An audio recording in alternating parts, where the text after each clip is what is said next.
Good morning हो गया जी। ते अज दा व्लॉग करते हैं शुरू। सब तो पहले मैं नहा लवां फिर करते हैं आगे गल हैं जी। जनाब ना धो के फ्रैश हो गए। हाँ जनाब अपनी फारे निकल आई। अज एक बेरिंग का काम है तो उधर चलना सुबह सुबह फ्रैश हो के ते मेरे नाल रहना दिखाने थानू। मैं बस घरों निकलने लग्या सी। एक मेरे दोस्त ने फौजी साहब छुट्टी ते आए सी ਤੇ ਉਹਨਾਂ ਦੀ ਕਾਲ ਆ ਗਈ ਕਿ ਮੈਨੂੰ ਵੀ ਲੈ ਕੇ ਚੱਲਣਾ ਤੁਸੀਂ ਰਸਤੇ ਮੈਨੂੰ ਛੋੜਨਾ ਹੈ। ਮੈਂ ਛੁੱਟੀ ਖਤਮ ਹੋ ਗਈ ਤੇ ਵਾਪਸ ਜਾ ਰਹੇ ਹਾਂ। ਮੈਂ ਕਿਹਾ ਜੀ ਤਾਬੇਦਾਰ ਹੁਣ ਪਹਿਲੇ ਮੈਂ ਉਹਨੂੰ ਲੈਣ ਚੱਲਾਂ ਨਾਲ ਹੀ ਸਾਡੇ ਕੈ ਪਿੰਡ ਕੋਟਸ ਦਾ ਉੱਥੋਂ ਉਹਨੂੰ ਰਸਤੇ ਛੋੜਾਂਗੇ ਤੇ ਫਿਰ ਅੱਗੇ ਆਪਾਂ ਆਪਣੇ ਕੰਮ ਚੱਲਾਂਗੇ। ਆ ਰਸਤਾ ਹੀ ਜਾ ਰਿਹਾ ਕੋਟਸ ਦਾ ਦਲ ਤੇ ਸੁਬਹ ਸੁਬਹ ਨਹਾ ਧੋ ਕੇ ਮੋਟਰਸਾਈਕਲ ਤੇ ਚੜ੍ਹਨਾ ਇੰਨੀ ਹੈ ਕਿ ਜੰਗ ਲੜਨ ਦੇ ਬਰਾਬਰ ਹੁੰਦਾ ਹੈ। ਤੇ ਆਪਾਂ ਕੋਟਸਤਾਨ ਚਲੇ ਆ। ਅੱਜ ਹੀ ਆਪਾਂ ਕੋਟਸਤਾਨ ਇੰਟਰ ਹੋ ਗਏ। ਸਭ ਤੋਂ ਪਹਿਲੇ ਮੈਂ ਕਿਹਾ ਫਰਾਰੀ ਨੂੰ ਆਪਾਂ ਨਾਸ਼ਤਾ ਕਰਵਾਈਏ। ਪੈਟਰੋਲ ਪਵਾਇਆ ਦੇ ਵਿੱਚ ਫੌਜੀ ਸਾਹਿਬ ਨੇ ਆਪਾਂ ਪਿਕ ਕਰ ਲਿਆ ਤੇ ਲੱਗਦਾ ਸਾਰੀ ਸਰਦੀ ਇਹਨਾਂ ਦੇ ਵਹਿ ਰਹੀ ਹੈ।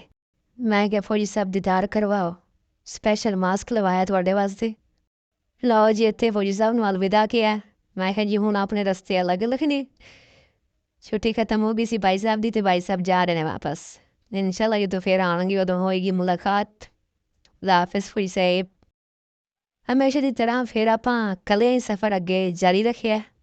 अपन जी अपनी मंजिल ते पहुँच गए हैं। हाँ अपने दोस्त का डेरा है जी पहुँच चुके हैं। बेली का वेट कर रहे हैं जी। कॉल की थी कहता जी मैं आ रहे हैं धुप सेक रहे हैं आंदे ने तो फिर देखते हैं।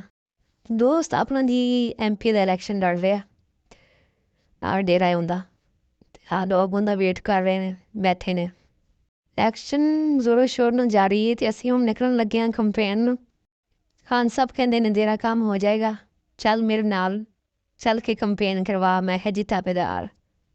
हुण आपां पैंदे पे हैं जी फराडो च मतलब फरारी तो उतर के फराडो च लैवल थल्ले आ गया लगता है। इसी तरह ना कित्थे आपां अपनी फरारी ते फिर रहे सी कित्थे हुण इस फराडो ते बह गए हैं। मैं से इन्नी माड़ी भी नहीं फराडो जिन्नी आप समझ लीए पर फरारी फरारी फरारी दी अपनी चस्सां ने। ਅਸੀਂ ਜਾ ਰਹੇ ਹਨ ਮੁxtਲਿਫ ਜਗ੍ਹਾ ਤੇ ਫਾਤਿਹਾ ਖਾਨੀ ਕਰਨ ਤੇ ਕੰਪੇਨ मतलब ਵੋਟ ਮੰਗਣ ਲੋਕਾਂ ਕੋਲੋਂ। ਆ ਸਾਡੇ ਜੀ ਸੈਕਟਰੀ ਸਾਹਿਬ ਨੇ ਇਮਰਾਨ ਖਾਨ ਦਾ ਸੈਕਟਰੀ ਨਵੀਦ ਸਾਹਿਬ ਹੈ। ਦਰਿਆ ਸਤਲੁਜ ਦੇ ਇਲਾਕੇ ਵਿੱਚ ਘੁੰਮ ਰਹੇ ਹਾਂ ਭਈਆ ਅਸੀਂ। ਆ ਸੈਲਾਬ ਆਇਆ ਸੀ ਉਤੋਂ ਦਾ ਪਾਣੀ ਹਾਲੇ ਵੀ ਖੜਾ ਹੈ ਦੇਖ ਲਿਓ। ਆ ਫਸਲਾਂ ਸਾਰੀਆਂ ਸੈਲਾਬ ਤੋਂ ਬਾਅਦ ਦੇ ਜੀ ਬੀਜੀਆਂ ਗਈਆਂ ਨੇ। ਕਿਆ ਨਜ਼ਾਰੇ ਨੇ बड़ा फिर नज़ारे लै रहे हैं। ना रहना मेरे तो और भी चीज़ां वेखावांगा बड़ियां मुख्तलिफ जगह तो हो के ना फातिहा खानी वगैरह या वोटिंग शोटिंग वो चीज़ां मैं भी नहीं दिखा रहा क्योंकि उत्थे मैनू हाले वीडियो सही बनानी नहीं आती क्योंकि नवे नवे व्लॉगर हाँ ते समझे करो फिर थोड़ी जी शर्म भी आती फिलहाल। सानू साडी हर मंजिल ते भाई साहब पहुँचाते ने क्योंकि गड्डी यही चलाते ने।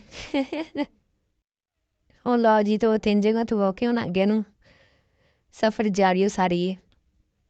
ਤੁਹਾਡਾ ਨੰਬਰ ਜਾ ਰਹੇ ਹਾਂ ਉੱਥੇ ਕੁਛ ਦੋਸਤਾਂ ਨੂੰ ਮਿਲਣਾ ਤੇ ਫਿਰ ਇੰਸ਼ਾਅੱਲਾ ਵਾਪਸੀ ਹੋਏਗੀ।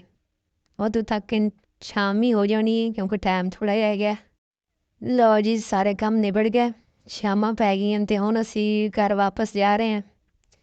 ਤੇ ਤੁਹਾਨੂੰ ਰਿਕੁਐਸਟ ਹੈ ਕਿ ਸਾਡੇ ਚੈਨਲ ਨੂੰ ਸਬਸਕ੍ਰਾਈਬ ਕਰ ਦਿਓ ਤੇ ਫੇਸਬੁੱਕ ਪੇਜ ਨੂੰ लाइक फॉलो कर दियो। अगे तो इंशाल्लाह अच्छी अच्छी वीडियो बनावांगे। फर्स्ट एक्सपीरियंस ही जिस तरह का भी ये कबूल फरमाओ। खुदा हाफिज़।